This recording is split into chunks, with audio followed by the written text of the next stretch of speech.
മലപ്പുറം കണ്ണമംഗലം തോട്ടശ്ശേരിയിൽ ക്ഷേത്രക്കുളത്തിൽ കക്കൂസ് മാലിന്യം തള്ളി. രാത്രിയുടെ മറവിലായിരുന്നു സാമൂഹ്യവിരുദ്ധരുടെ അതിക്രമം. കേസ് നടന്നുകൊണ്ടിരിക്കുന്ന അറയ്ക്കൽ തമ്പുരാട്ടി ക്ഷേത്രഭൂമിയിലാണ് സംഘർഷശ്രമം. കലാപം സൃഷ്ടിക്കാനുള്ള നീക്കമെന്നാണ് സൂചന. ഈ ഭൂമി വഖഫിൻ്റേതാണെന്നാണ് അവകാശവാദം.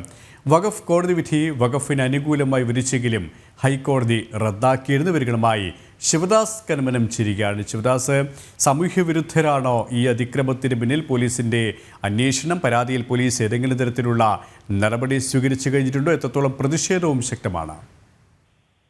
കെ.പി. രാത്രിയുടെ മറയിലാണ് ഇത്തരത്തിൽ ക്ഷേത്രക്കുളത്തിൽ ഈ രീതിയിൽ കക്കൂസ് മാലിന്യം തള്ളിയിരിക്കുന്നത്. സാമൂഹ്യ വിരുദ്ധരാണ് ഈ സംഭവത്തിന് പിന്നിൽ എന്നാണ് ലഭിക്കുന്ന സൂചനകൾ. ഇതുമായി ബന്ധപ്പെട്ട് വലിയൊരു പ്രതിഷേധത്തിൽ തന്നെയാണ് ഭക്തർ ഉള്ളത്.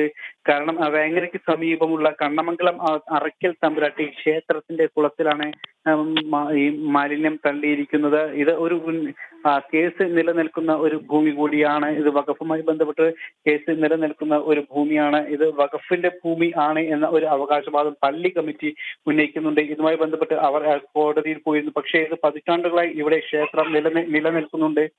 ഈ ഭൂമിയാണ് ഇത്തരത്തിൽ വഖഫിന്റേതാണ് എന്ന ഒരു അവകാശവാദവുമായി പള്ളി കമ്മിറ്റി ഈ കോടതിയിൽ പോയത്. പിന്നീട് വഖഫ് കോടതി ഇത് വഖഫിന്റെ ഭൂമിയാണ് എന്ന് അവരുടെ വിധി ഉണ്ടായിരുന്നു. പക്ഷെ പിന്നീട് ഹൈന്ദവ വിശ്വാസികൾ ഇതുമായി ബന്ധപ്പെട്ട് ഹൈക്കോടതിയിൽ പോയി. പിന്നീട് ഹൈക്കോടതി വഖഫ് കോടതിയുടെ ഈ വിധി റദ്ദാക്കിയിട്ടുണ്ട്. ഇപ്പോഴും ഈ കേസ് നിലനിൽക്കുന്നുണ്ട്. ഇത് പിന്നീട് തിരൂർ കോടതിയിലേക്ക് ഇതിന്റെ മറ്റ് തുടർ നടപടികൾക്ക് വേണ്ടി മാറ്റിയിട്ടുണ്ട്. അതുകൊണ്ട് തന്നെ ഈ കേസ് ഇപ്പോഴും നിലനിൽക്കുന്നുണ്ട്. ഈ സാഹചര്യത്തിലാണ് ഇപ്പോൾ രാത്രിയുടെ മറവിൽ ഈ ക്ഷേത്രത്തിന്റെ കുളത്തിൽ, പവിത്രമായ ക്ഷേത്രത്തിന്റെ ഈ കുളത്തിൽ കക്കൂസ് മാലിന്യം തള്ളിയിരിക്കുന്നത്. ഈ സംഭവത്തിൽ വലിയ പ്രതിഷേധത്തിൽ തന്നെയാണ് ഭക്തർ ഉള്ളത്. ഇതുമായി ബന്ധപ്പെട്ട പോലീസിൽ പരാതിയും നൽകിയിട്ടുണ്ട്. നിലവിൽ പോലീസിന്റെ ഭാഗത്തു നിന്നും ഒരു ഇടപെടലൊന്നും ഉണ്ടായിട്ടില്ല. കെ.പി. ശിവദാസ് കന്മനമാണ് വിവരങ്ങൾ നൽകിയത്.